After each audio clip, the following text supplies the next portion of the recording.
Hikayat si miskin. Karena sumpah Batara Indra, seorang raja keindraan beserta permaisurinya dibuang dari keindraan, sehingga sengsara hidupnya. Oleh sebab itu ia dikenal sebagai si miskin.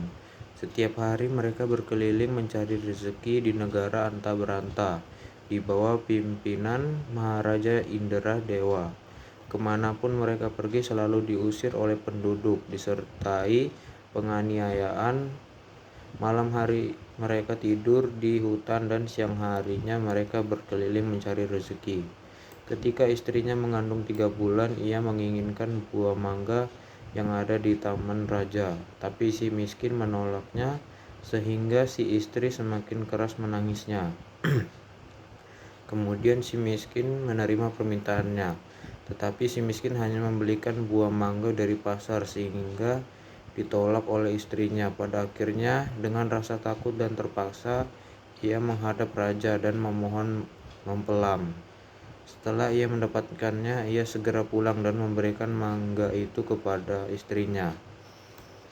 Setelah tiba saatnya, lahirlah anak laki-laki pertama mereka yang diberi Marakarma atau anak di dalam kesukaran, dan diasuhnya dengan penuh kasih sayang.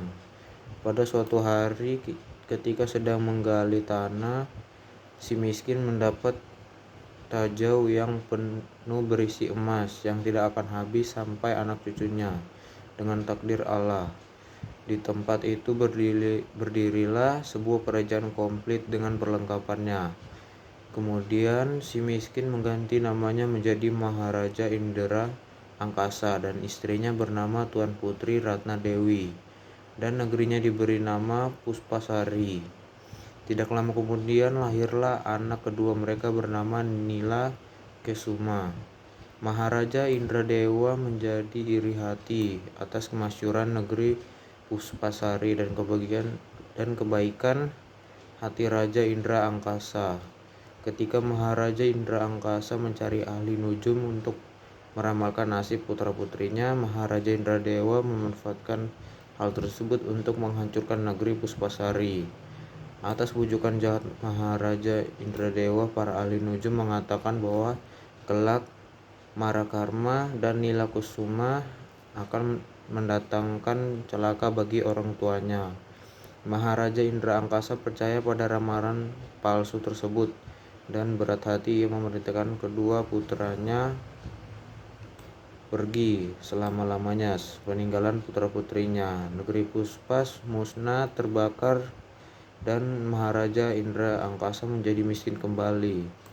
Sesampainya di tengah hutan, Marakarma dan Nila Kusuma berlindung di bawah pohon beringin dan mereka menangkap seekor burung untuk dimakan. Ketika Marakarma mencari api ke kampung, ia disangka seorang pencuri dan ia dipukul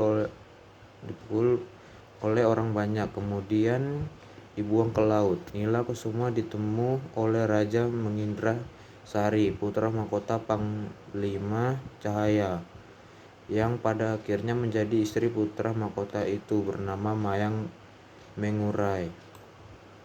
Nasib Marakarma di lautan, ia terus hanyut dan terdampar di pangkalan raksasa.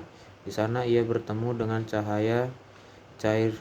Cairani, anak raja Cina yang ditawan oleh raksasa. Mereka berdua mencoba melarikan diri dari pulau itu dengan menumpang sebuah kapal. Nahkoda kapal menginginkan Cairani sehingga ia mendorong Marakarma ke laut. Kemudian ia ditelan oleh ikan nun yang akhirnya terdampar di dekat rumah Nenek Kebayan. Atas petunjuk burung Raja Wali, Nenek Kebayan mengeluarkan Marakarma dan perut ikan nun itu. Kemudian Marakarma dijadikan anak angkat Nenek Kebayan. Setiap hari Marakarma membantu Nenek Kebayan menjual bunga yang akhirnya membuat ia bertemu dengan istrinya Cairani. Karena cerita dari Nenek Kebayan tentang Raja Mangindera Sari, tahulah Marakarma bahwa putri yang ditemukan Raja Mangindera Sari itu adalah adiknya sendiri. Kemudian ia menemui adiknya itu, lalu ia membunuh nahkoda kapal yang jahat itu. Selanjutnya Maharakarma mencari ayah bundanya dan dengan kesaktiannya ia menciptakan kembali kerajaan Puspasari seperti dahulu kala. Kemudian ia mengalahkan negeri Antabranta yang kemudian dipimpin oleh Raja Bujang Indra atau saudara Cahaya Cairani.